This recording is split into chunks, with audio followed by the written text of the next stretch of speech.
नमस्कार दोस्तों, एक बार फिर से भाविक क्लासेस में मैं देव आप सभी का स्वागत करता हूं। और हम राजस्थान इतिहास का अध्ययन कर रहे थे और राजस्थान इतिहास के अध्ययन के अंतर्गत हमने साहित्य के स्रोतों के बारे में अध्ययन कर रहे थे। पिछली क्लास में हमने साहित्य के स्रोतों में हमने संस्कृत साहित्य, रासो साहित्य और वैली साहित्य के बारे में पूर्ण अध्ययन कर चुके हैं। उसके अलावा ख्यात साहित्य के बारे में हमने पिछली क्लास में हमने अध्ययन करना प्रारंभ कर दिया था। उसमें हमने ख्यात साहित्य के बारे में पढ़ा था कि ख्यात क्या होता है और ख्यात साहित्य हमारे लिए इतिहास में कितनी महत्वपूर्ण है, उसमें क्या क्या कमियां हैं, उन सभी के बारे में हमने पिछली क्लास में हमने अध्ययन किया था। उसके अलावा हमने एक मोहनोत नैनसीरी ख्यात के बारे में अध्ययन किया था। मोहनोत नैनसीरी एक ख्यात और थी, मारवाड़ परगना ख्यात या गंवारी ख्यात उसको बोलते हैं, या उसको राजस्थान का गजेटियर बोलते हैं। उसके बारे में भी हमने पिछली क्लास में अध्ययन किया था। ठीक है, उसके बाद में हमारे कुछ ख्यात अभी बची हुई हैं, उन ख्यातों के बारे में आज हम हमारी क्लास में अध्ययन करेंगे। तो हमारी जो बची हुई ख्यात हैं उनमें से जैसे कि आज मुख्य जो ख्यात है वो बांकीदासरी ख्यात है। बांकीदासरी ख्यात के बारे में हम अध्ययन करेंगे आज की क्लास में। तो आज का जो अपना टॉपिक है, जो पहला जो टॉपिक है वो कौन सा है, वो है बांकीदासरी ख्यात। बांकीदासरी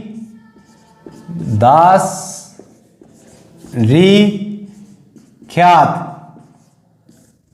ठीक है, बांकीदासरी ख्यात के बारे में जब हम अध्ययन करते हैं तो देखिए, पहली बात तो यह कि इसके नाम से ही पता चल रहा है कि इसके लेखक कौन हैं। ठीक है, तो लेखक का नाम क्या है इसके, तो लेखक हैं बांकीदास। ठीक है, लेखक का क्या नाम है, बांकीदास। और बांकीदास के बारे में जब हम बात करते हैं तो बांकीदास कौन है, तो ये महाराजा जोधपुर के एक महाराजा हैं, महाराजा मानसिंह। कौन है, जोधपुर नरेश, जोधपुर के महाराजा मानसिंह, महाराजा मानसिंह राठौड़, महाराजा मानसिंह राठौड़ के ये दरबारी हैं। ठीक है, महाराजा राम सिंह के दरबारी हैं। महाराजा राम सिंह के यहां दरबार में ये आए। इनके एक ही गुरु थे देवनाथ इनके भी गुरु थे, बांकीदास के भी, और देवनाथ मानसिंह राठौड़ के भी गुरु थे। ठीक है, तो देखिए 1803 ईस्वी में बांकीदास का संपर्क हुआ एक नाथपंथी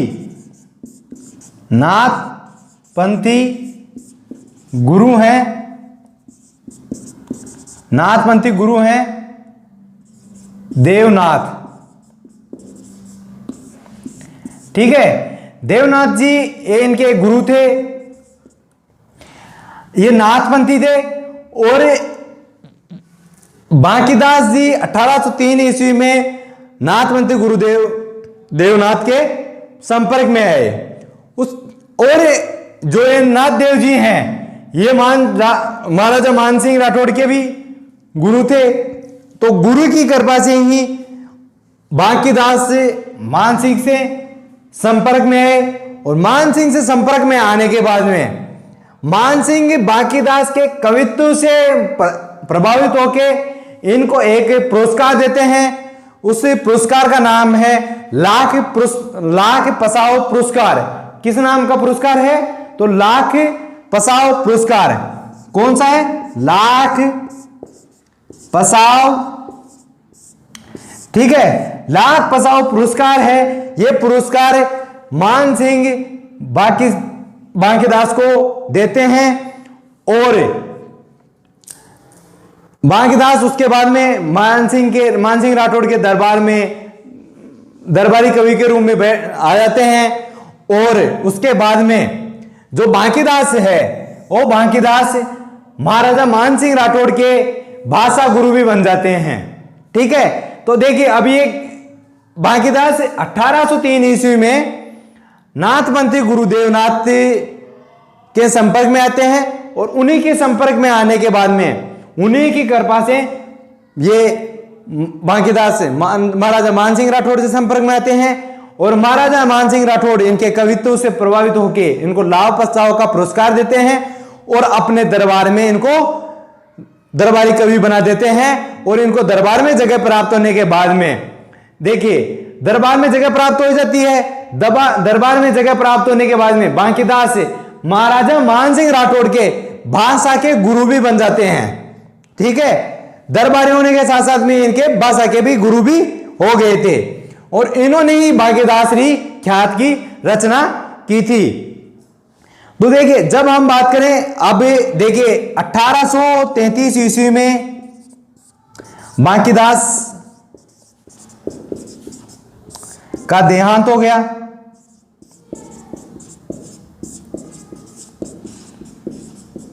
ठीक है, 1833 ईस्वी में बांकीदास का क्या हो जाता है, देहांत। और इनके द्वारा जो ख्यात लिखी हुई है वो ख्यात देखिए जो जोधपुर के जो राठौड़ वंश हैं, जोधपुर के राठौड़ वंशों के बारे में इसके पूरी वंशावली इसमें हमको प्राप्त होती है। इनके पूरे वंश के बारे में इसको हमको ब्यौरा प्राप्त होता है। तो किसके बारे में प्राप्त होता है हमको जानकारी, तो जोधपुर के राठौड़ वंश, जोधपुर के राठौड़ वंश की जानकारी प्राप्त होती है। जोधपुर के राठौड़ वंश की पूरी जानकारी हमको इससे प्राप्त हो जाती है। और अब हम बात करें इससे जो ख्यात है, इस ख्यात की अगर भाषा की हम बात करें तो इसकी जो भाषा है वो कैसी भाषा है, वो है मारवाड़ी भाषा। ठीक है, मारवाड़ी भाषा या डिंगल भाषा। और दूसरी कौन सी है, तो है डिंगल भाषा। डिंगल भाषा, डिंगल भाषा को हम क्या बोलते हैं, राजस्थानी भाषा, राजस्थानी भाषा। ठीक है, मारवाड़ी भाषा में इस ग्रंथ की रचना की थी इन्होंने। उसके बाद में देखिए एक इंपॉर्टेंट चीज ये भी है कि जो बांकीदास है, बांकीदास राष्ट्र प्रेम से भी प्रेरित थे और राष्ट्र प्रेरित से प्रेरित होने के कारण इन्होंने एक गीत की रचना की थी। वो गीत था, उसका जो शीर्षक था वो शीर्षक था आयो अंग्रेज मुल्क रे ऊपर। क्या था, आयो अंग्रेज मुल्क रे ऊपर। ये उनके जो गीत था, ये गीत इनका गीत का शीर्षक था आयो अंग्रेज मुल्क रे ऊपर। ठीक है, इससे इन्होंने जो राजपुताना है, राजपुताना के जो राजपूत राजवंश हैं, राजा हैं, उन राजाओं को अंग्रेजों के खिलाफ खड़ा होने के लिए प्रेरित किया था। उनके खिलाफ युद्ध करने या उनके खिलाफ होने के लिए प्रेरित करते हैं और इसी के लिए इन्होंने इस गीत की रचना की थी और इस गीत से उन्होंने राजपूत राजाओं को अंग्रेजों के खिलाफ प्रेरित करने का कार्य किया था। उसके अलावा देखिए जो अपन बात की थी पिछली क्लास में भी हमने बात की थी, एक बात की थी कि ख्यात, ख्यात और एक था वात। ठीक है, वात। ख्यात के लिए मैंने बताया था कि जो ख्यात है उसमें विस्तृत रूप में जानकारी प्राप्त होती है और जो वात है, वात में एक संक्षिप्त रूप में प्राप्त होता है। जो कि अपन जैसे कि बात करें अपने कुछ चीजों में अपन नोट डाल के लिख देते हैं ना, कोई टॉपिक अपन लिख रहे हैं उसमें नोट डाल के कोई चीज अपन को लिखनी होती है तो उसमें नोट करके अपन एक चीज और ऐड कर देते हैं, कोई भी चीज। तो वैसे ही वाक्य में भी यही होता है। और जो मौनोत्तनयनशील ख्यात है, मौनोत्तनयनशील, अब मैं एक चीज आपको बताता हूं कि जो ख्यात लिखे जाते हैं, ख्यात दो तरीके से लिखी जाती है। ख्यात एक तो लिखी जाती है वातों के संग्रहण से। मैंने आपको पिछली क्लास में बताया था कि वातों के कुछ बातों का संग्रहण करके उनसे भी ख्यात बनाई जाती है। कुछ ख्यातें ऐसी भी है, कुछ ख्यातें ऐसी है जो लगातार भाषा में लिखी हुई है। तो जो मौनोत्तनयनशील ख्यात है, मौनोत्तनयनशील ख्यात और बांकीदासरी ख्यात है, वो कैसी ख्यात है, तो वो वातों का संग्रहण है। कैसी ख्यात है, तो इस बात का जो उदाहरण ले अपने, तो इसमें अपन दो ख्यातों के बारे में ले सकते हैं। एक तो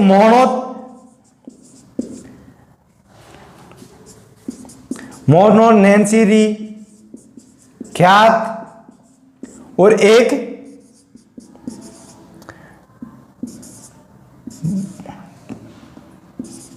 बांकीदास री ख्यात। ठीक है, ये कैसे ख्यात हैं? दोनों कहते हैं, ये दोनों कहते हैं वातों का संग्रहण। ठीक है, कुछ बातें मिला के और उनका संग्रहण करके और इन ख्यातों का रचना की है। और जो ख्यात, जो लगातार ख्यात लिखी गई है, जो लगातार एक श्रेणी में ख्यात लिखी गई है, वो लिखी गई है दयालदास री ख्यात। जो दयालदास री ख्यात है, ये एक सीक्वेंस में लंबे इसमें लिखी हुई ख्यात है। ठीक है, तो ये जानकारी भी, ये भी चीज है कि महत्वपूर्ण जानकारी है। अपने आप कितनी बार क्वेश्चन पूछ लिया जाता है कि वातों का संग्रहण, वातों के संग्रहण से जो ख्यात का रचना की गई है वो कौन सी ख्यात है, या जो लगातार लिखी गई है ख्यात है, एक सीक्वेंस में लिखी गई ख्यात है, वो कौन सी ख्यात है? तो वो दयालदास री ख्यात है। और वातों के संग्रहण में मोनोनेंसीरी ख्यात और बांकीदास री ख्यात, ये दोनों ख्यातें इसके उदाहरण हैं। उसके बाद में देखिए अपन आगे जो बात करते हैं,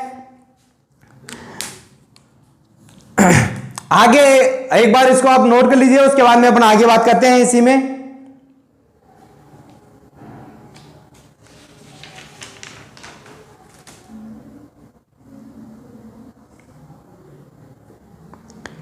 तो देखिए उसके बाद में अपन बात करते हैं बांकीदास री ख्यात के बारे में।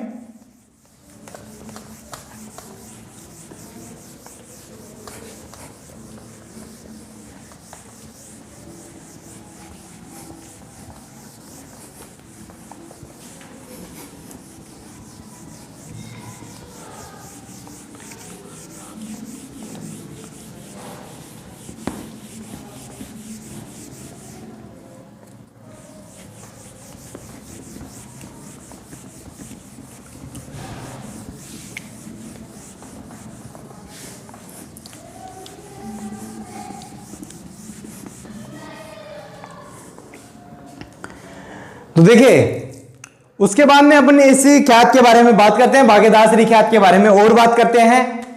तो जो बांकीदास री ख्यात है, तो बांकीदास री ख्यात मैंने आपको बताया कि ये वातों का संग्रहण है। और जो बांकीदास री ख्यात है, इसमें देखिए 2000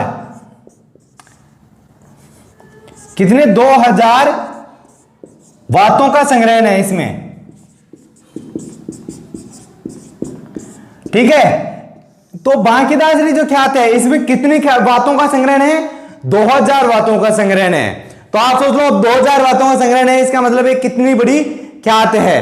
हाँ, इसमें एक चीज ये जरूर है कि इसमें जो ख्यात लिखी हुई है वो एकदम बिल्कुल वातों के रूप में लिखी हुई है, लगातार सीक्वेंस में लिखी हुई नहीं है इसमें। तो ये एक इसकी कमी भी है कि इसमें लगातार नहीं लिखा हुआ है। इसमें जैसे कि नोट डाल के अपन लिखते हैं ना, या अपन बात करें, ऐसे बात करें, यहां लिख लिया, उसके बाद में इसको पूरा फिर यहां लिख दिया ऐसे करके, फिर ऐसे करके, फिर लिख दिए, फिर ऐसे करके लिख दिए। तो इसी तरह से इस बात के बारे में भी इसमें अध्ययन किया हुआ है। उसके बाद में अपन बात करें कि जो ये ख्यात है, देखिए भाई ये ख्यात बातों में लिखी हुई है, मगर इस ख्यात में कमी बहुत कम मिलती है, मतलब इसमें त्रुटियां बहुत कम है। जो अब तक की जो ख्यातें लिखी हुई है, उन ख्यातों में अगर अपेक्षा की जाए सबसे अधिक विश्वसनीय, अगर किसी बात की, अगर उसकी ख्यात की बात करी जाए, तो सबसे विश्वसनीय ख्यात कौन सी है? वो है बांकीदास री ख्यात है।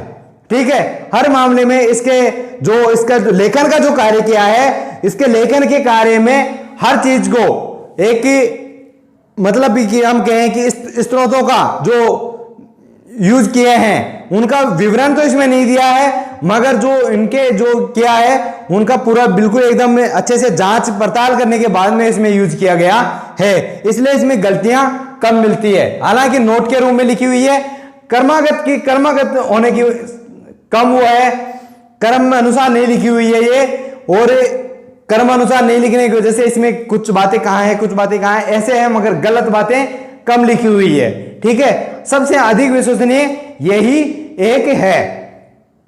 उसके अलावा देखिए जो ये बांकीदास री ख्यात है, इसमें देखिए राजपूताना के उस समय के, जरूरी नहीं है कि राठौर राजवंश के बारे में इसमें लिखा है, अन्य राजवंशों के बारे में भी इसमें लिखा है, अन्य राजपूताना के अन्य जो भी रत्न थे उस समय, राज नरेश, उन सभी के बारे में इसमें अध्ययन किया हुआ है। ये सारी जानकारियां अपन को इस के बारे में प्राप्त होती है। इसके अलावा देखिए जो राजा है, राजा के देखिए राजा है, राजा के राज्यारोहण,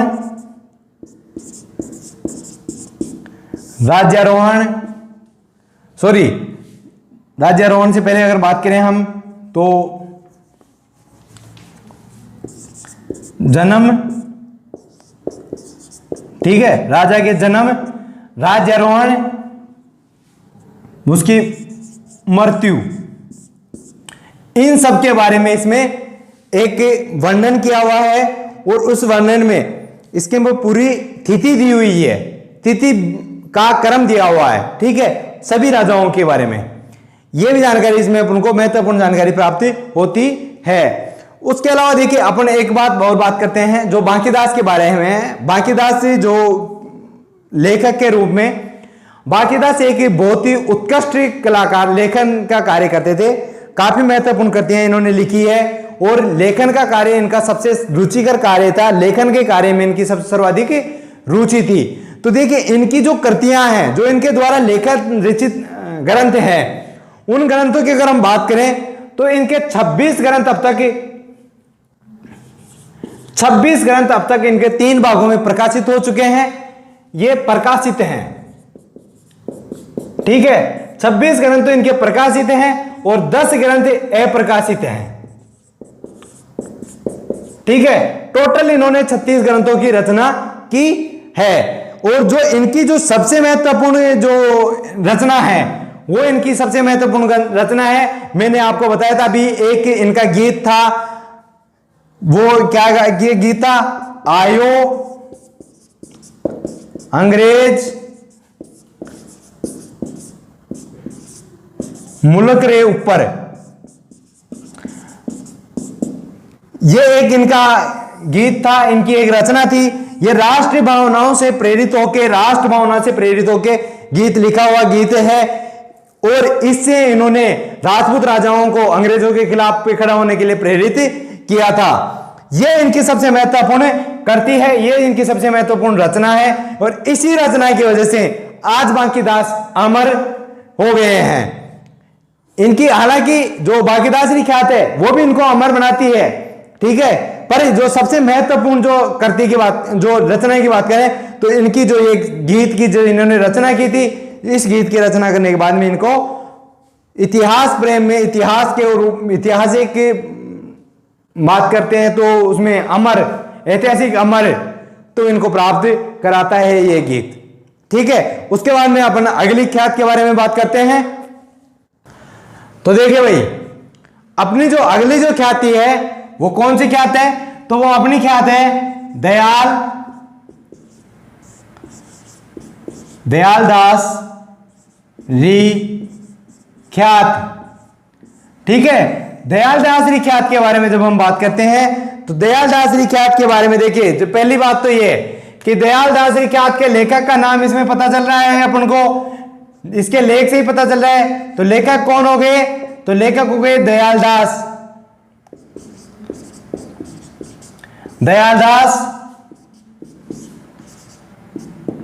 सिंडायच।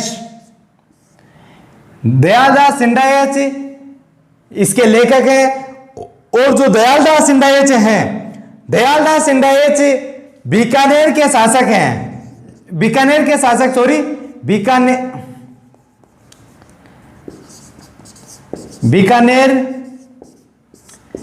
के महाराजा रतन सिंह के दरबारी।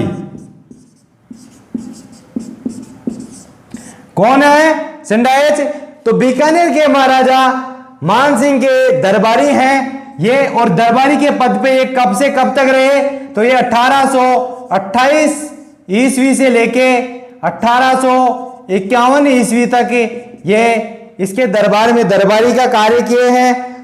और अब बात करें अपन जो दयालदास सिंडायच हैं, दयालदास सिंडायच ने जो इसकी जो दयालदास की ख्यात लिखी है, इसकी अगर भाषा के बारे में बात करें तो इसकी भाषा कैसी भाषा है, तो इसकी भाषा है मारवाड़ी भाषा। मारवाड़ी भाषा में ये लिखा हुआ है। ये ख्यात कौन सी भाषा में लिखी हुई है, मारवाड़ी भाषा में। मारवाड़ी भाषा या बोले हम राजस्थानी, जो इसका दूसरा भाषा है वो कौन सी है, राजस्थानी भाषा या डिंगल भाषा। देखिए इन तीनों में से कोई सा भी आपके ऑप्शन में आ सकता है इसकी भाषा के लिए। ठीक है, अपन ने अभी तक जिस भी अपन ने ख्यात के बारे में बात की, चाहे वो मोहम्मद ख्यात हो, चाहे बांकीदासरी ख्यात हो, चाहे दयालदासरी ख्यात हो, उन सभी की जो भाषा रही है अभी तक की, वो कैसी भाषा रही है, मारवाड़ी राजस्थानी डिंगल भाषा। ठीक है, मारवाड़ी भाषा है, राजस्थानी भाषा है, राजस्थानी भाषा का दूसरा नाम है डिंगल भाषा। यह डिंगल भाषा राजस्थानी भाषा एक ही बात है। ठीक है, तो ये इसकी भाषा थी। और इसके बाद में अपन बात करें जो इसमें अपन को जो जानकारी प्राप्त होती है, वो क्या जानकारी प्राप्त होती है कि जो बीकानेर है, बीकानेर में जो राठौड़ वंश है, ठीक है, बीकानेर में जो राठौड़ वंश हैं, उन राठौड़ वंश के, बीकानेर के राठौड़ वंश के बारे में इसमें अपन को पता चलता है। और बीकानेर के राठौड़ वंश के बारे में बात करें तो बीकानेर के राठौड़ वंश में कहां से लेके कहां तक का जानकारी प्राप्त होती है, तो इसमें जो बीकानेर के राठौड़ों का जो प्रारंभ है, ठीक है, तो इसमें अपन बात करें तो बीकानेर के राठौड़ वंश के प्रारंभ से लेकर सरदार सिंह राठौड़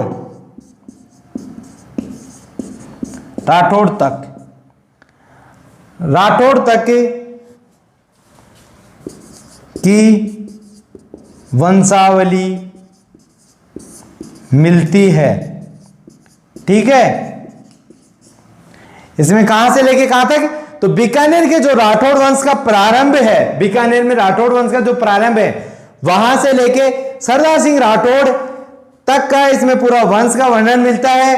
ठीक है, अब देखिए अपन बात करते हैं जो इसमें जो अपन को महत्वपूर्ण जो एक जानकारी प्राप्त होती है, वो एक जानकारी प्राप्त ये भी होती है कि ये जो लिखी हुई है, ये दो भागों में लिखी हुई ख्यात है, एक भाग में नहीं लिखी हुई है ख्यात है, ये दो भागों में लिखी हुई ख्यात है। इसमें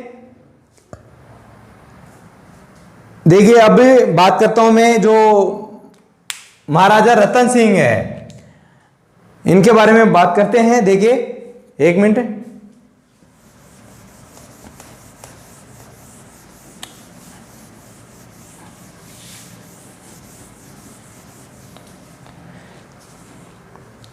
देखिए जो महाराजा रतन सिंह है, महाराजा रतन सिंह ने 1836 ईस्वी में महाराजा रतन सिंह ने एक आदेश दिया था। आदेश किस बात का था, तो आदेश था कन्या वध पर रोक। ठीक है, ये कन्या वध पर रोक का आदेश दिया था 1836 ईस्वी में महाराजा रतन सिंह द्वारा। यह आदेश दिया था अपने सामंतों से, और सामंतों से इस बात के लिए प्रतिज्ञा करवाई थी कि वो कन्यावध को रोकने के लिए हर संभव प्रयास करेंगे। इन्होंने अपने सामंतों से किस पे प्रतिज्ञा करवाई थी, कन्यावध पे रोक लगवाने के लिए। ठीक है, यह सबसे महत्वपूर्ण जानकारी है दयालदासरी ख्यात के बारे में। दयालदास की ख्यात से जो अपन को प्राप्त होती है जानकारी, उसके बारे में कि महाराजा रतन सिंह ने 1836 ईस्वी में यह आदेश जारी करवाया था और प्रतिज्ञा करवाई थी अपने सामंतों से कि उनकी जो जागीर है या उनका जो परगना है, वहां पे कन्यावध पर रोक लगेगी, उसके लिए इन्होंने प्रतिज्ञा करवाई थी। इसकी महत्वपूर्ण जानकारी अपन को प्राप्त होती है। उसके अलावा देखिए जो महाराजा रतन सिंह हैं, रतन सिंह ने दयालदास को एक आदेश दिया था। तो आदेश में इन्होंने दिया था कि इस ग्रंथ के लिखने के लिए आदेश दिया था। इसमें देखिए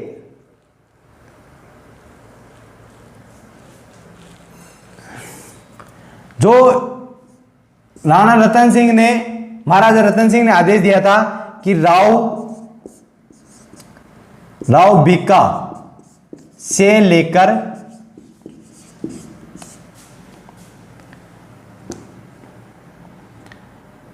सरदार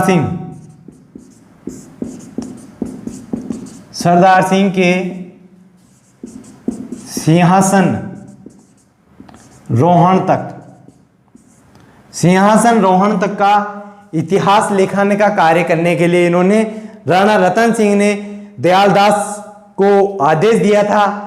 और ये आदेश जब ये इनके दरबारी थे तभी दिया था। और ये दरबारी कब से कब तक थे?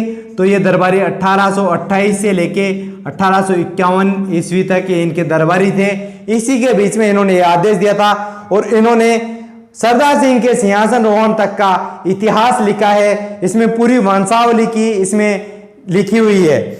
उसके अलावा देखिए अपन बात करें तो मैंने पहले भी एक चीज पिछली अपने जो बांकीदास ख्यात थी उसके बारे में जब हम पढ़ रहे थे तब मैंने बात बताई थी कि जो ख्यात लिखी हुई है, ख्यात दो तरीके से लिखी जाती थी। एक तो लगातार लिखी जाती थी, एक बातों के रूप में लिखी जाती थी। तो दयालदास ख्यात है, दयालदास ख्यात किसके उदाहरण है? तो ये लगातार लिखने वाली, लगातार चलने वाली ख्यात का उदाहरण है। इन्होंने पूरा वंश का जो क्रम लिखा है वो क्रम बिल्कुल एकदम सही और अच्छे से लिखा है। इनकी जो तिथियां लिखी हुई है, इनकी तिथियां भी काफी हद तक सही लिखी हुई है।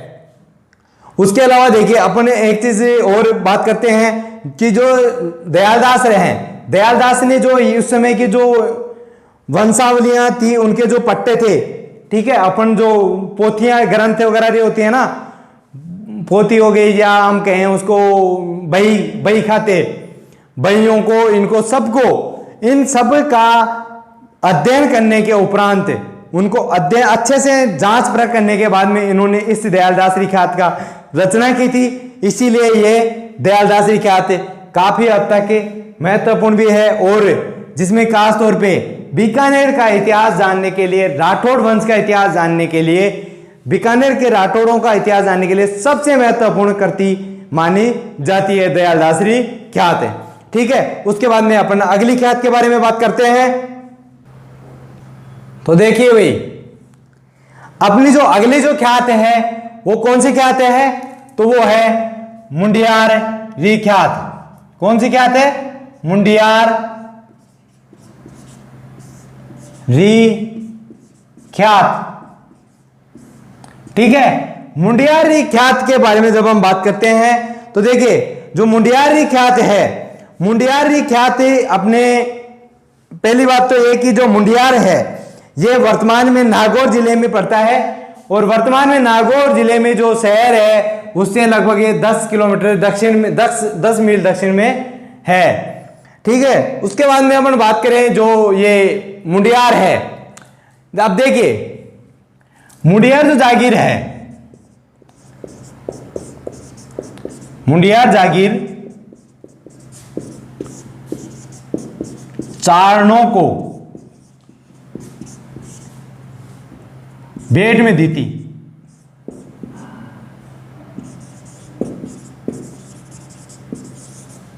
ठीक है, किसको दी थी? मुंडियार जागीर चारणों को भेंट में दिया था। और इस जो मुंडियार की जो यहाँ की जो ख्यात लिखी है, इस ख्यात से हमको जो जानकारी प्राप्त होती है वो जानकारी प्राप्त होती है, देखिए अभी उसके बारे में बात करते हैं। तो इसमें हमको जानकारी प्राप्त होती है कि जो राव सिंहा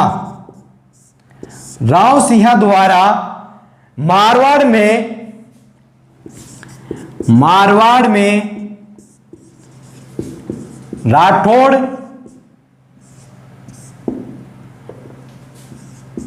ठीक है, राठौड़ वंश की स्थापना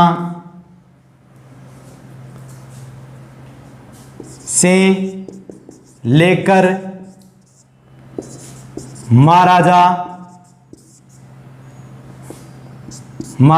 जसवंत सिंह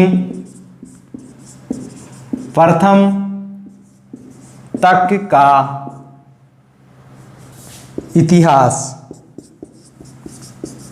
ठीक है, अब देखिए मुंडियार की खात है, उसमें राव सिंह द्वारा मारवाड़ में राठौड़ वंश की स्थापना से लेकर महाराजा जसवंत सिंह प्रथम तक का इतिहास पूरा मिलता है। या मैं कहूं कि महाराजा जसवंत सिंह प्रथम की मृत्यु तक, ठीक है, मृत्यु तक का इतिहास इसमें हमको मिलता है। इसका मतलब क्या होता है कि जो ये मुंडियार की ख्यात लिखी हुई है, देखिए इसका हमको समय ज्ञात पता नहीं है कि कब लिखी है, पर ये जसवंत सिंह की मृत्यु तक का लिखा हुआ, जसवंत सिंह प्रथम की, तो इसका मतलब है कि जो इसका समय है वो जसवंत सिंह के काल का है। तो ये किसके काल की है? तो ये जसवंत सिंह के काल की खात है। ठीक है, इन्हीं के शासनकाल में इस ख्यात में लिखा हुआ मिलता है। अब देखिए इस जो ख्यात में एक हमको जो महत्वपूर्ण एक और जो जानकारी मिलती है, वो क्या जानकारी मिलती है कि जो राजा है, राजा के जन्म, ठीक है, राजा के जन्म, सिंहासन रोहण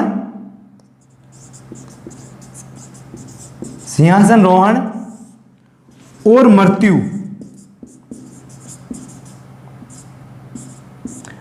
की जानकारी,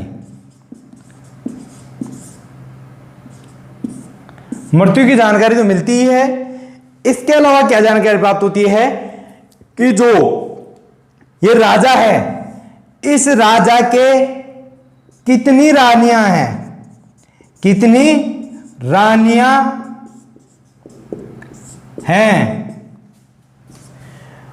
कितने पुत्र हैं, कौन सा पुत्र कौन सी रानी का है, कौन सा पुत्र कौन सी रानी का है।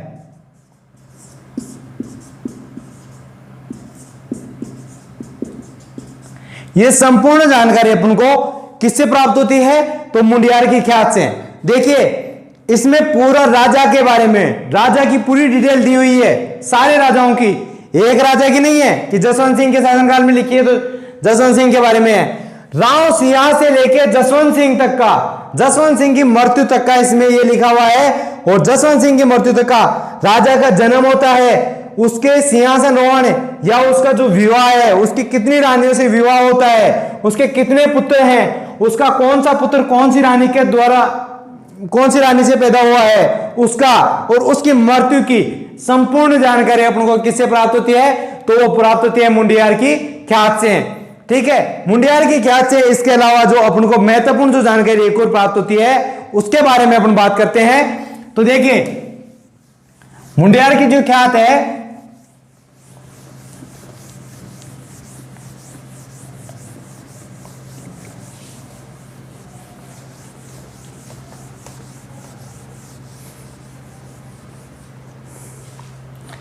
ठीक है, मुंडियार की ख्यात में देखिए उसके अलावा अपन को जो जानकारी प्राप्त होती है वो क्या जानकारी प्राप्त होती है कि जो मुगल हैं, किसका? मुगलों का मारवाड़ की कन्याओं से वैवाहिक संबंध। तो देखिए जो मुगल हैं, मुगलों का जो मारवाड़ की जो राजकुमारियां थी या उनकी जो कन्याएं थी, उनके साथ में जो उनका वैवाहिक संबंध है उसके बारे में भी मुंडियार ख्यात से अपन को जानकारी प्राप्त होती है। उसके अलावा देखिए अपन को एक जानकारी ये भी प्राप्त होती है कि जो मोटा राजा, अपन क्या एक शासक हुए हैं उनको हम कौन सा बोलते हैं, मोटा राजा। मोटा राजा, और मोटा राजा कौन से शासक को बोलते हैं, तो वो उदय सिंह को, ठीक है, मोटा राजा उदय सिंह को बोलते हैं। और उदय सिंह कहा जाता है कि जो उदय सिंह है, ठीक है, अकबर, देखिए अकबर की एक राजपूत रानी है जिसका नाम है जोधाबाई, ठीक है, जोधाबाई। और जोधाबाई किसकी माता है, सलीम की, ठीक है। जो ये जोधाबाई है, जोधाबाई उदय सिंह की चचेरी बहन है, ठीक है, जोधाबाई उदय सिंह की चचेरी बहन है, ठीक है। यह भी जानकारी अपन को इससे प्राप्त होती है। तो इसलिए यह कहा जाता है कि जो मुंडियार की ख्यात है वो ऐतिहासिक रूप से भी अपन को काफी जानकारियां प्राप्त कराती है। यह बहुत ही महत्वपूर्ण ख्यात है। अब मैं बात करूं, देखिए अब जो वर्तमान की अगर मैं बात करूं तो वर्तमान में जो मुंडियार की ख्यात है, मुंडियार की ख्यात को रघुवीर सिंह सीतामऊ है, एक लेखक हैं जिनका नाम है रघुवीर सिंह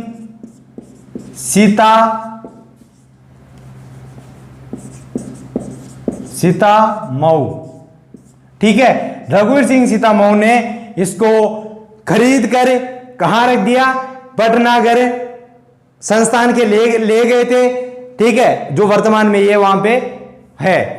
तो अपन को जो मुंडियार की जो ख्यात है उससे अपन को राजाओं के बारे में पता चलता है। पहली चीज तो ये, राजाओं में किस किस के बारे में, तो मारवाड़ के जो राठौड़ वंश है उनकी, जो राठौड़ वंश की स्थापना की थी राव सिंह ने, राव सिंह से लेके महाराजा जसवंत सिंह प्रथम की मृत्यु तक का इन्होंने इतिहास इसमें मुंडियार की ख्यात में लिखा है। उसके अलावा जो राजा है उसके जन्म, उसके सिंहासन रोहन, उसका कितनी रानियों से विवाह हुआ, कितने उसके पुत्र हैं, कौन सा पुत्र उसकी कौन सी रानी का पुत्र है, और उसकी मृत्यु, उस तक का इसमें वर्णन अपनों को मिलता है। उसके अलावा जो मुगल हैं, मुगलों का मारवाड़ की जो कन्याओं से जो वैवाहिक संबंध स्थापित होता था उसकी जानकारी।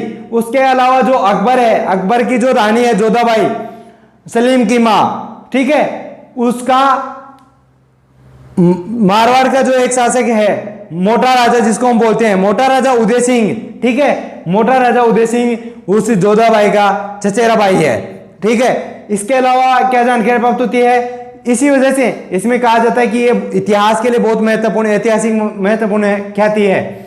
इसके अलावा वर्तमान की अगर बात की जाए तो वर्तमान में ये बड़नागर में है। रघुवीर सिंह सीतामऊ एक लेखक थे, इन्होंने इस ग्रंथ को खरीद कर और बड़नागर संस्थान में रख दिया है, ठीक है। यह संपूर्ण जानकारी अपन को किसके बारे में, मुंडियार ख्यात के बारे में पता चलती है। उसके बाद में अपन अगली ख्यात के बारे में बात करें। तो देखिए भाई, जो अपनी अगली जो ख्यात है वो कौन सी ख्यात है, तो वो है जोधपुर राज्य ख्यात, ठीक है, जोधपुर राज्य ख्यात। अब देखिए जोधपुर राज्य जो ख्यात है, जोधपुर राज्य ख्यात के बारे में हम बात करें तो इस जोधपुर राज्य ख्यात में हमको जो मैंने बात की कि जो जोधपुर के मारवाड़ के जो शासक हैं राव सिंह से लेकर, ठीक है, राव सिंह से लेकर महाराजा मान सिंह, ठीक है, महाराजा मान सिंह तक के इसमें हम उनको महाराजा मान सिंह तक का इसमें जानकारी वंशावली के बारे में अपन को पता चलता है। तो इससे एक बात स्पष्ट पता चलती है, इसका भी अपन को समय का पता नहीं है, मगर इसमें जो जानकारी प्राप्त होती है तो महाराणा मान सिंह की मृत्यु तक की जानकारी प्राप्त होती है, ठीक है, महाराजा मान सिंह की मृत्यु तक की अपन को जानकारी प्राप्त होती है। तो इसलिए अपन कह सकते हैं कि जो इसकी जो समय है वो किसके समय का है, तो वो है महाराजा मान सिंह के समय की, ठीक है। जो जोधपुर की ख्यात लिखी हुई है वो कब लिखी है, तो महाराजा मान सिंह के समय में इस ख्यात का रचना की गई है। यह जानकारी अपन को इससे प्राप्त होती है। इसके अलावा देखिए जो इस में अपन को जो जानकारी प्राप्त होती है वो क्या जानकारी प्राप्त होती है, देखिए जो इसकी जो प्रारंभिक वर्णन है, ठीक है,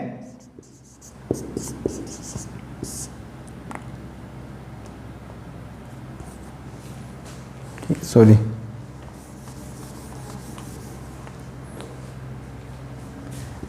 देखिए इसका जो प्रारंभिक वर्णन है,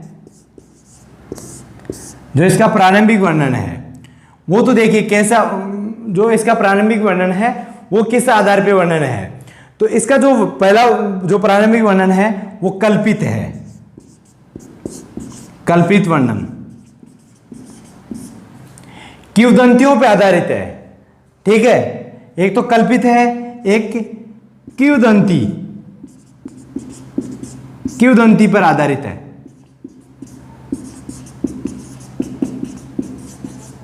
ठीक है। किंवदंती मतलब कि एक अपन कहें, कल्पित मतलब कल्पनाओं से भरा हुआ, ठीक है, एक तो कल्पना, इसका जो प्रारंभिक जो ये ख्यात है उसका जो वर्णन है, जो प्रारंभिक वर्णन है वो प्रारंभिक वर्णन एक तो कल्पित वर्णन है कि कल्पनाओं से भरा हुआ वर्णन है, एक किंवदंतियों की, जैसे कि अपन बात करें कि अपन पहले बात करें अंधविश्वास या कहें अपन की, जैसे कि ऐसी बातें जो कहानियों में ही हो सकती है, सच्चाई में नहीं हो सकती है, वैसी बातों पे आधारित ये शुरुआत में मानी जाती है। पर उसके बाद का जो अगर अपन बाद की बात करें, है ना, तो बाद में देखिए राव जोधा से पहले ये किंवदंतियां कब तक है, तो वो है राव जोधा से पहले तो ये किंवदंतियां हैं, पर राव जोधा के बाद में देखिए ये जो सब चीजें हैं वो राव जोधा से पहले है यहां तक, पर इसके जो बाद में है, इसके बाद में इसमें जो जानकारी प्राप्त होती है वो जोधपुर राज्य की इतिहास जानने के लिए सर्वाधिक महत्वपूर्ण स्रोत है, ठीक है। यह अपन कहें कि जो इसी से हमको ज्यादातर जानकारियां राव जोधा के बाद की जो जानकारी प्राप्त होती है वो अपन को इसके बारे में जानकारी यहीं से प्राप्त होना शुरू होती है, ठीक है। तो ये अपना जोधपुर राज्य की ख्यात थी। उसके बाद में अपन बात करें अगली ख्यात के बारे में, कवि राजा री ख्यात। तो अपनी जो नेक्स्ट ख्यात है वो कौन सी ख्यात है, तो वो है कवि राजा री ख्यात। तो देखिए इसमें जो अपन को जानकारी प्राप्त होती है वो कहां के बारे में जानकारी प्राप्त होती है, तो इसमें भी जोधपुर के राठौड़ वंश के बारे में। राठौड़ वंश में अपन बात करें तो राठौड़ वंश में जो जानकारी प्राप्त होती है वो किसके समय तक जानकारी प्राप्त होती है, तो महाराजा जसवंत सिंह प्रथम।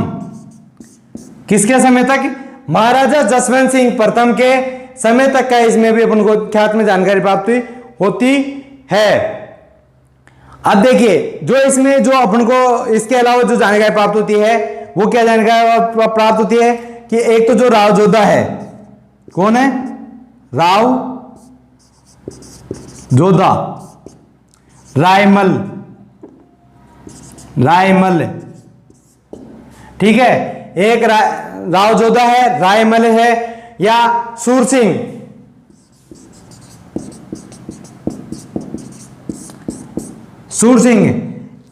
इनके बारे में अपन को इसमें पता चलता है। इसके अलावा देखिए इस सूर सिंह का एक मंत्री था भाटी, ठीक है, भाटी गोविंद दास। कौन था इसका मंत्री, सूर सिंह का मंत्री है कौन, भाटी गोविंद दास, ठीक है। भाटी गोविंद दास के बारे में भी इसमें अपन को काफी जानकारी प्राप्त होती है। और ये जो राठौड़ वंश है, जोधपुर का जो राठौड़ वंश है, मारवाड़ का जो राठौड़ वंश है, मारवाड़ के राठौड़ वंश के बारे में जानकारी प्राप्त कराने के लिए ये बहुत ही उपयोगी ख्यात है, या मैं कहूं कि बहुत ही उपयोगी साहित्यिक स्रोत है। उसके अलावा अपन अब देखिए अपने जो अगले जो कुछ स्रोत हैं वो, या मैं कहूं कि जो ख्यात हैं, कुछ और भी ख्याते हैं, उनके बारे में अपन बात करें तो उनके बारे में सिर्फ इतना इतना बात करना है कि जो ख्यात का नाम क्या है और ख्यात में किसके बारे में जानकारी प्राप्त होती है। तो एक तो है किशनगढ़ी ख्यात, ठीक है। किशनगढ़ी ख्यात, किशनगढ़ी ख्यात से अपन को किसके बारे में पता चलता है, तो किशनगढ़ के राठौड़ों के बारे में, किशनगढ़ के राठौड़ राजवंश, किशनगढ़ के राठौड़ राजवंश के बारे में इसमें जानकारी प्राप्त होती है। यह अपनी पहली है। उसके बाद में नेक्स्ट की बात करें तो जैसलमेर, जैसलमेरी ख्यात, जैसलमेर की ख्यात में किसके बारे में जानकारी प्राप्त होती है, तो जैसलमेर, जैसलमेर के भाटी राजवंश, ठीक है। भाटी राजवंश के बारे में इसमें जानकारी प्राप्त होती है। तीसरी मैं बात करूं आमेरी ख्यात, आमेरी ख्यात से आमेर के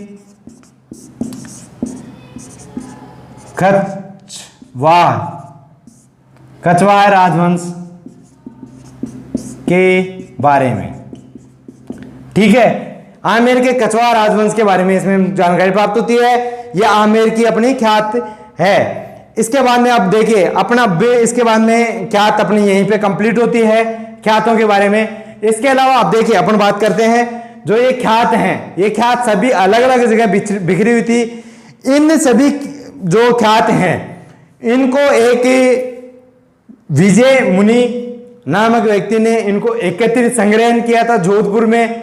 उसके बाद में जो अपने पूर्व मुख्यमंत्री हैं मोहनलाल सुखाड़िया ने इनको सबको जोधपुर के अंदर एक इनके लिए अलग से मतलब उसकी संग्रहालय की स्थापना करवाई और वहां पे इनको रखवा दिया। इससे इनकी आज भी इनका महत्व बना हुआ है। पर ख्यात साहित्य को जब हम अध्ययन के रूप में यूज में लेते हैं तो देखिए ख्यात साहित्य में हम उनको काफी जानकारियां गलत भी प्राप्त होती है। इसलिए इस साहित्य को ज्यादातर लोगों ने पूरक साहित्य के रूप में यूज किया है, ठीक है। या हम कहें कि जो इनका अध्ययन है वो अध्ययन कंप्लीटली पूर्ण रूप से सही नहीं माना जाता है। इसके अध्ययन को हर बात को इसके क्यों एक दूसरी, या मैं कहूं कि जैसे कि अपन बात करें, जैसे मैंने पहले भी बात बताई थी कि जैसे यहाँ के जो शासकों द्वारा जो लिखी हुई ग्रंथ हैं, जो साहित्यिक स्रोत है, उनका जिस अपोजिशन वाला जो राजा था, जो उनके विरुद्ध शासक था, जैसे कि मैं बात करूं अपने यहाँ से अगर पारसी भाषा के ग्रंथों के बारे में बात करेंगे तो उनमें दोनों में कॉन्ट्राडिक्शन मिलेगा। पर जो दोनों में स्पष्ट एक ही बात लिखी हुई है वो बात तो हमेशा सर्वमान्य सत्य होगी, ठीक है। तो इस तरह से इनके जो ख्यात साहित्य है इनका भी इसी तरह से अध्ययन में किया जाता है, पूरक साहित्य के रूप में इनका अध्ययन किया जाता है, ठीक है। उनकी हमेशा परीक्षण किया जाता है, शोध कार्य किया जाता है। और जो अपन बात करते हैं ना कि जो नई नई चीजें प्राप्त होती है वो अपन को हमेशा ख्यात साहित्य से ही ज्यादा प्राप्त होती है, नई नई चीजों के बारे में जानकारी, ठीक है। तो आज हमारा ख्यात साहित्य कंप्लीट हो गया है। ख्यात साहित्य कंप्लीट होने के बाद में अपना अभी तक साहित्य के स्रोतों में कुछ अभी टॉपिक बचे हुए हैं। जैसे कि मैं बात करूं जो पारसी साहित्य है उसके बारे में, या आधुनिक भारत के जो साहित्यकार हैं उनके बारे में, या प्राकृत भाषा के जो साहित्यकार हैं, या जैसे कि मैं बात करूं जैन साहित्य के बारे में, ऐतिहासिक साहित्य के बारे में, तो वो ऐतिहासिक साहित्य अपने अभी भी बचे हुए हैं। उन्हें इतिहासकारों के बारे में या इतिहास के बारे में अपन साहित्य ग्रंथों के बारे में अपन अपनी अगली क्लासों में हम अध्ययन करेंगे, ठीक है। तब तक के लिए धन्यवाद। और अगर अभी तक आपने हमारे चैनल को सब्सक्राइब नहीं किया है तो कृपया चैनल को सब्सक्राइब करें, लाइक करें और अपने दोस्तों के साथ में इस वीडियोस को शेयर करें। देखिए आपको मैं पहले भी एक चीज बता चुका हूं कि हमारे जो अपन जो पढ़ रहे हैं ना इतिहास में, अपन चाहे धीरे धीरे थोड़ा धीरे पढ़ रहे हैं, या जो अपन जो एक मत में कहूं कि काफी ज्यादा समय ले रहे हैं, पर मैं ये कह रहा हूं कि अगर हमें थोड़ा बहुत अभी समय दे रहे हैं ना, तो आगे एग्जाम में हमको कोई दिक्कत ही आने वाली नहीं है। ठीक है, अभी मैं भी अगर चाहूं तो मैं 3 ख्यात के बारे में अच्छे से करवाता, उसके बाद में बाकी ख्यातों के बारे में आपको लिखवाता जाता, 2 मिनट में ख्यात कंप्लीट कर देता। पर मैं जहां तक अपनी ख्यात इंपॉर्टेंट ख्यात थी उनके बारे में थोड़ा बहुत बताया है। जो जितनी ख्यात जितनी इंपॉर्टेंट थी उसके बारे में मैंने उतनी ही जानकारी आपको बताई है जरूर, क्योंकि अपन को जब अध्ययन करते हैं तो अध्ययन करते समय संपूर्ण जानकारी अपन को होना जरूरी है। ठीक है, इसीलिए और अपने दोस्तों के साथ में इसको जरूर जोड़िए, अपने दोस्तों को भी इसमें जोड़िए ताकि उनका भी कुछ बेनिफिट हो। और हम चाहेंगे कि आगे आने वाली क्लासों में भी और भी इसको अच्छे से और ढंग से इसको लाएं। ठीक है, धन्यवाद।